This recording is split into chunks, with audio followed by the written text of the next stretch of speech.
Yogen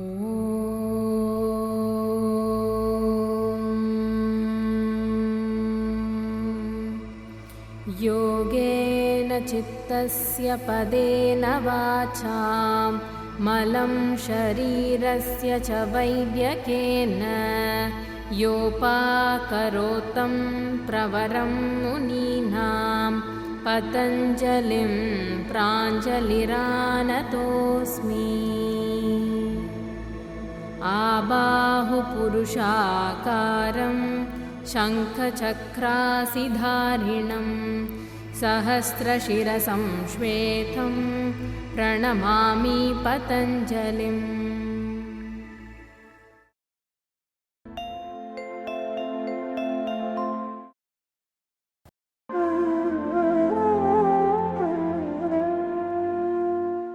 Good morning.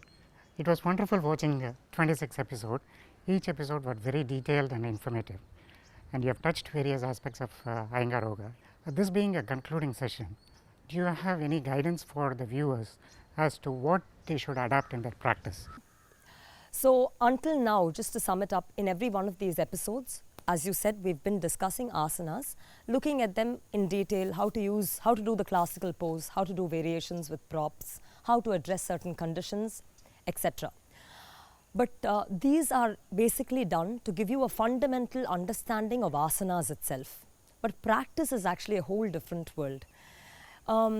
It is not really the right approach to just take some random asanas and fit it within a certain duration. Let's say if you have 45 minutes a day and you feel like doing this asana and that asana amongst the episodes shown so far, you can't pick them out and just randomly put them together in a practice. Usually, practice in our Indian sense is sadhana.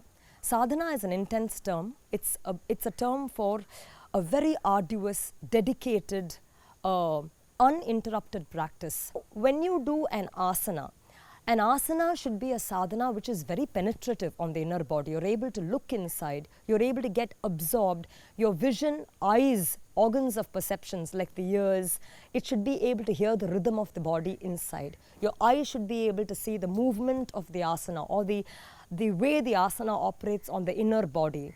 And then it's a state of total absorption. That's really not possible when you randomly select asana or jump from one asana. Each asana should help you penetrate, go deeper inside and get you into a deeper state of awareness. Therefore, there is a sequence to your practice. That in Iyengar Yoga is called sequencing, and it's actually one of the main features of Iyengar Yoga itself. Let me see if I got this right. You mentioned sequence as a set of asanas. As you know, the Surya Namaskara is a set of asanas which is done in a specific order, and I repeat it 10 to 11 times every day. Would you consider this as a sequence? That's an interesting question actually. A Surya Namaskara, yes, is a sequence of asanas, and usually a person maintains a count. They would do it, let's say, 10 times or sometimes 108 times. They would maintain a target count. Usually a sadhana or the practice of an asana really should have total inward absorption. By inward absorptions, there are the organs of perceptions like the eyes, ears, nose, etc. And then there are the physical, that is the organs of action. They both need a link. That is one of the main essences of proper practice. By that I mean, usually let's say I'm looking at a picture, I'm looking outside, I'm hearing outside sounds, I'm smelling outside smells. But in asana, you have an inside vision, you're hearing inside sounds, the rhythm of the body. And then really even the breath, you're looking at how it travels inside. And then there is the entire aspect of symmetry. There is an asana which has a certain symmetrical principle, and then there is the body where the symmetry of the body needs to seamlessly fit into the symmetry of an asana. Symmetry alone gives, in our system we believe, that it gives physical, physiological and psychological alignment, health. So that being the case, when we are looking at Surya Namaskara, if it accommodates or entices all these principles, then it certainly comprises of a sequence. But what happens is, usually in Surya Namaskara, a practitioner is maintaining a count. That is, the mind is fixed on an external number. You're then thinking, you're doing a loop and then say, okay, 1 is over now. I just have 9 more to go. And then you say, you count 5 and then you say, I just have 5 more. Let me finish it. So then the mind is an external mind. You're actually fixing on something outside and there is very less chance for watchfulness inside. But if the same Surya Namaskara was done, let's say you're thinking I'm going to do it, extending the frontal face, the anterior length of the spine, then for every asana that you move into, it could be Adho Mukha Svanasana to Urdhva Mukha Svanasana, everywhere you're actually watching inside. You're thinking, am I lengthening the anterior spine? Am I lengthening the anterior spine? Then that mind is really not an account outside. It's looking internally and you're constantly driving that anterior spine length in every pose. As I said, a sequence should be target oriented. Am I going to like widen my collarbones? Then in every asana you choose, it should feed. It should be the source to really widen that collarbone, penetrate into the body sequentially. So if you're able to do that in Surya Namaskara, great. That is a well accomplished sequence. Otherwise, you should choose a sequence itself. See, for example, every pose you should have a long neck so that the cervical neck is not crushed. In Shirshasana also you should have that. In Shirshasana, it demands a long cervical neck, but that may not be the preparatory grounds for a long cervical neck. You should already do that with all asanas so that while going to Shirshasana, the Shirshasana already incorporates that long neck. So you should then see which asanas am I choosing to get this penetration. So if you're able to do it in Surya Namaskara, it's great. Otherwise, you should choose a sequence that really targets on a particular principle, or it could be a culminating pose. Now I'm going to choose a common example. See, you see in today's day and age, because everybody works on the computer, they spend a lot of time, maybe even riding a bike, the posture is more stooping forward. So it's also common for everybody to relate to, I think, when we say hunched back. So let me then give you an idea of a sequence which would then address that. But here I would like to elaborate. A hunchback means a protruding dorsal spine, okay, and a closed chest. But the gateway to that could be pulling the back ribs in, pulling the dorsal spine, rolling the shoulder back because the shoulder stoops, lifting the sternum up. So there are so many things that come into a hunchback. I'm just going to give you an overall general addressal through a sequence. Let's see that now. That would be very helpful.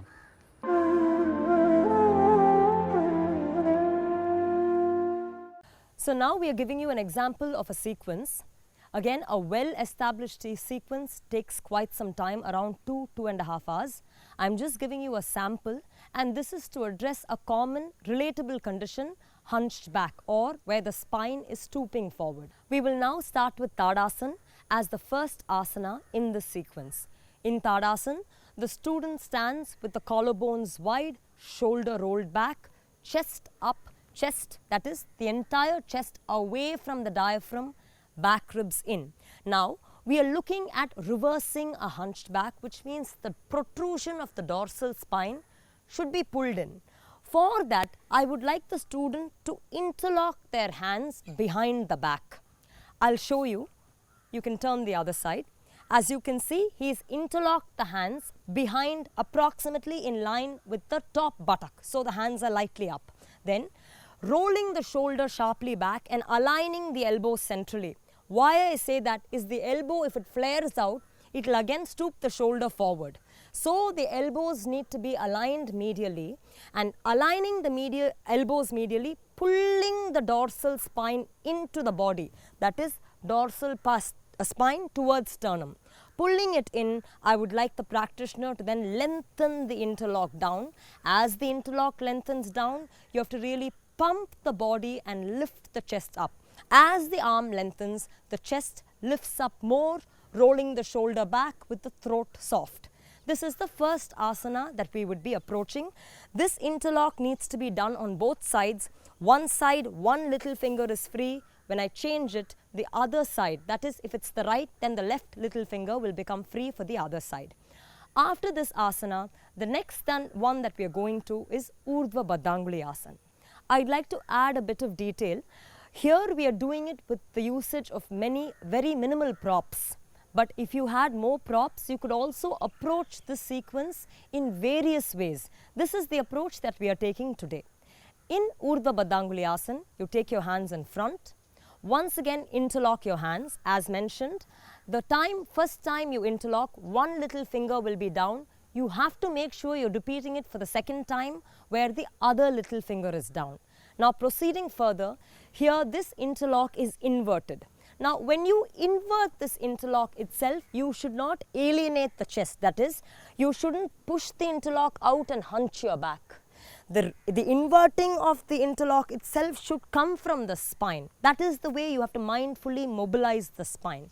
So as you invert the interlock, it should come by integrating the dorsal spine, and then the practitioner takes the arm up.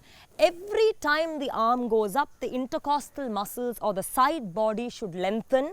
When the side body lengthens, you see the side body unmistakably lengthens with Urdhva Baddanguli Asana.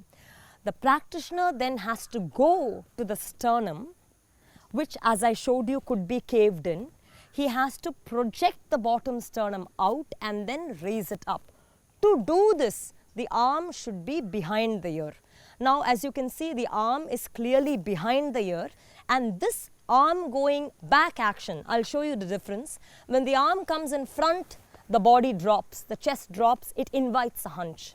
So the arm should go behind the ear, nicely giving a vibrant raise to the chest. But to further develop it, I'd like the practitioner to look up and for the eyes to see the wrists. And when the eyes look at the palm, you see the ear goes a little back. Then I'd like the practitioner to further take the upper arm behind the ear. The more the upper arm goes behind the ear, the more the engagement of the dorsal, and then I would like him to straighten his head. That way, the arm stays more behind the ear, and therefore the opening of the chest is further developed. This would be our second pose. The third asana that we are now looking at is Paschima Namaskar Asana. Usually, Paschima Namaskar Asana would require a little more preparation, but for lack of time, we are going straight away to this asana.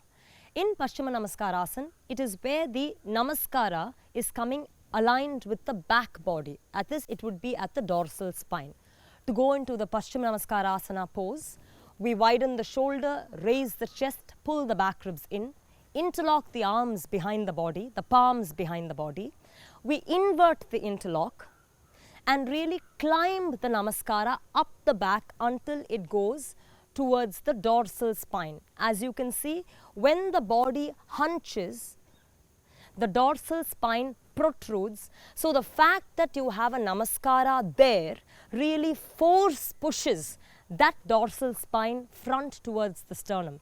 As I said, that would require a little more preparation, but we are just exhibiting a sequence for your understanding now.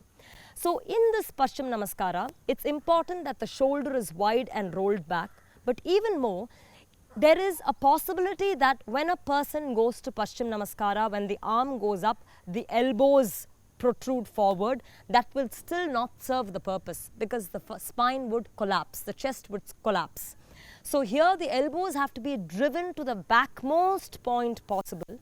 Shoulder should be pulled back, and this Namaskara itself should be joined firm at the thumb side of the wrist as well as the little finger side of the wrist. There is usually a temptation for the thumbs to separate. You should press the wrist in its entirety. Then you have to drive the Namaskara into the body as if it's not an external Namaskara, it's that which salutes the sternum straight. And so it has to drive from the dorsal, push the dorsal in towards the sternum, and then the sternum raises up elaborately, therefore once again developing the open chest position. The next asana that we would now be seeing is Parshvottanasana. In Parshvottanasana, it can be done in several ways. The hands can be kept in several positions. For example, hands can be kept on the waist, hands can be kept in Baddha Hasta, hands can be kept in Gomukhasana, in Paschim Namaskarasana. Because we've already shown Paschim Namaskarasana, we are using this in Parshvottanasana as a progression. So here, the practitioner has already jumped with the legs apart and then turned to one side. This has already been done. Here then, he will roll the shoulders back, pull the back ribs in, raise the chest up, and then move to Paschima Namaskarasana as was shown before. In Paschima Namaskarasana, once again, there is a mistake that you can make. That is, you may sink the chest and collapse the chest onto the Namaskarasana.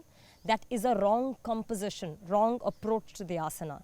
Instead, the chest has to be opened wide, sternum has to be raised tall, shoulders has to be raised, as if it is the Paschima Namaskara from the back that is penetrating the sternum, upon which the spine is raising.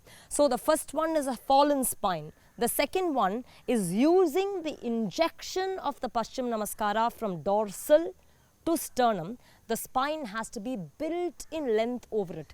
Then the practitioner has to look up as if the raise of the spine causes the throat to extend and the eyes to look up. Elbow should be firmly back. From there, with this open face of the chest, which is starkly different from a hunched back, the practitioner then proceeds to the full pose where the head is taken down on top of to touch the shin.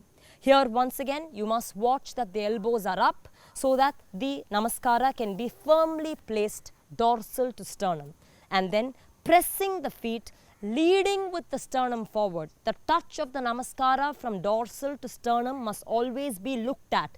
That's what we meant by saying eyes should look inward. Looking, extending the sternum, the practitioner then comes up and completes the pose. Now, I would like to add that traditionally, if Parshvottanasana were to be the first pose without this preparation, it's possible that a person could take the hands up in Urdhva Namaskarasana, sinking the chest and really stooping forward, where they quickly touch the head and come up, where this is a mechanical doing of the posture. The eyes have not, the vision is not inward, such that each part of the body is penetrated and aligned. To make it an asana, that penetration is an absolute must. We are now going to the final pose in the sequence, Setubandha Sarvangasana, which has been shown in an episode by itself. Essentially, in a sequence, as I mentioned, it's a very long establishment where we use pose by pose to constantly penetrate the body. Now, a sequence could have several poses. It could have a repetition of poses. Let's say if we did Adho Mukha Svanasana, we could do Adho Mukha Svanasana in various ways so that the pose is penetrated from various angles. Remember, I said to open the chest itself, we can look at the sternum, we can look at the whole length of the chest away from the diaphragm, we can look at the armpit, we can look at the width of the collarbone, we can look at the roll of the shoulder back. All of this itself would be approaches for which we can have separate vibrant sequences. Now, for an overall understanding, we are moving to the final pose, Setubandha Sarvangasana. Here, we have aligned a pile of bolsters in such a way, two bolsters are vertically kept on top of one another and two bolsters are horizontally kept on top of one another. Between the two, the horizontal and the vertical forms a T, so we call it T-shaped Setubandha Sarvangasana. Here the practitioner sits on the end of the vertical bolster that faces the horizontal bolsters, and then he lies back and then goes down all the way until the shoulder gently touches the blanket. Now, if he goes down more than that, the chest will sink. So, you have to be watchful. You have to go down only until the point, until the shoulder touches, and then at that point, you see he is only reclining, as in sleeping over it. But then the openness of the chest is unmistakably reversing what we call a stooping or a hunched spine. From there, to pull the shoulders back further and open the sternum further, the practitioner can then keep the hands by the side of the body, and then the legs can be placed on top of the bolster. The entire leg is not placed, only the heel hinges are placed on that bolster.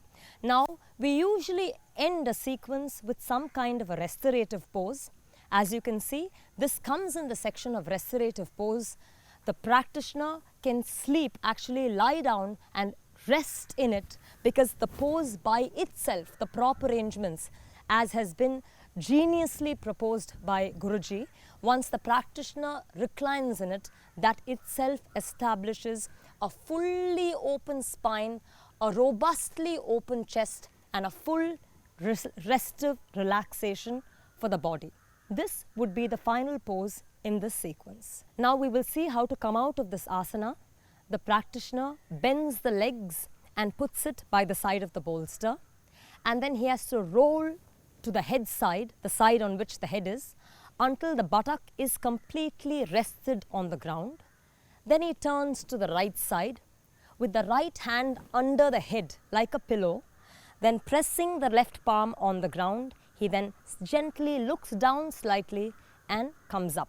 This pose, as we said, would be done for a long period of time, around 10 minutes or so, as a practitioner gets used to it, and this would mark the end of today's sequence.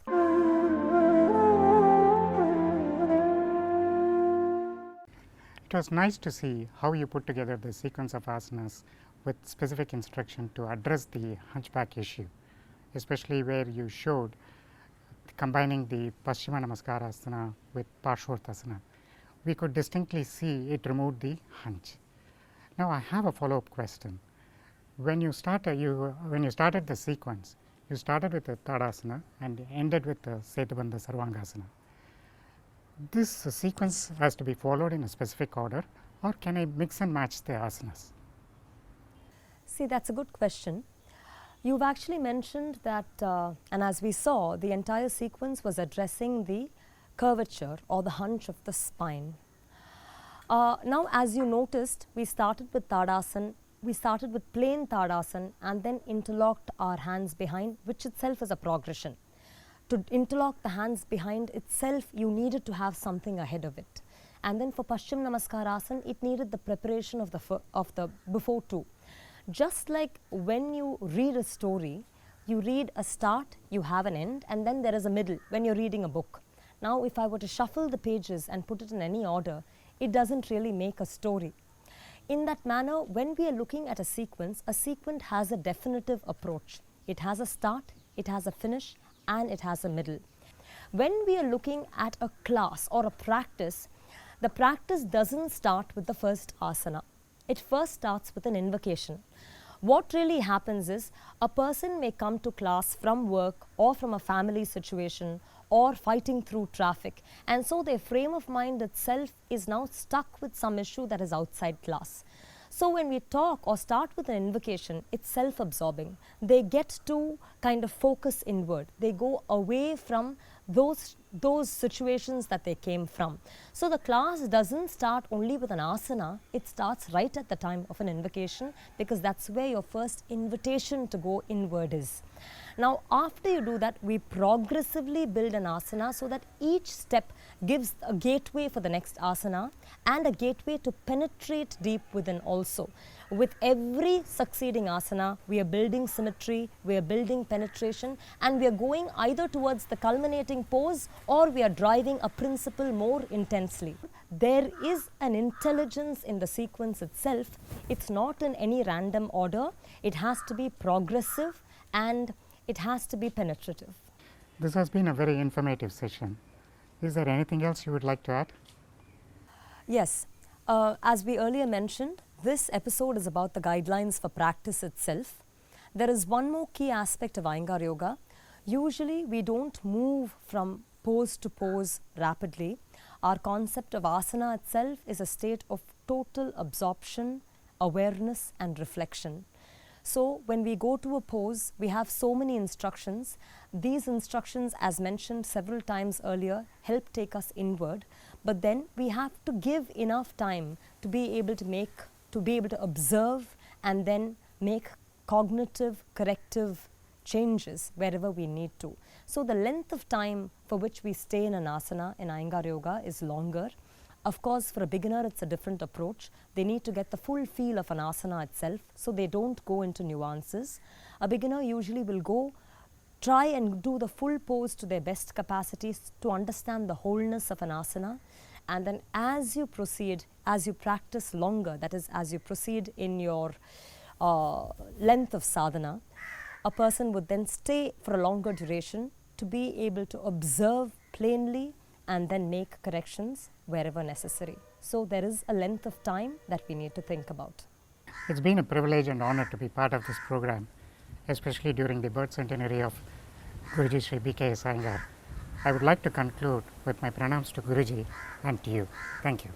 It's been an absolute pleasure and a privilege to be a part of this series. My utmost gratitude to Shri B.K.S.Iyengar, who has revealed and given to us a way to practice this wonderful system of yoga. He has also shown to us that asana and pranayama are not a mere workout. It's truly a journey towards the self. It's a state of total absorption and awareness. Our utmost gratitude to him and the Iyengars. I also would like to greatly thank the DD team who have been so cooperative, as well as the IYD team. Finally, I would also like to thank you viewers who've been with me and traveled with us through these episodes. Thank you very much.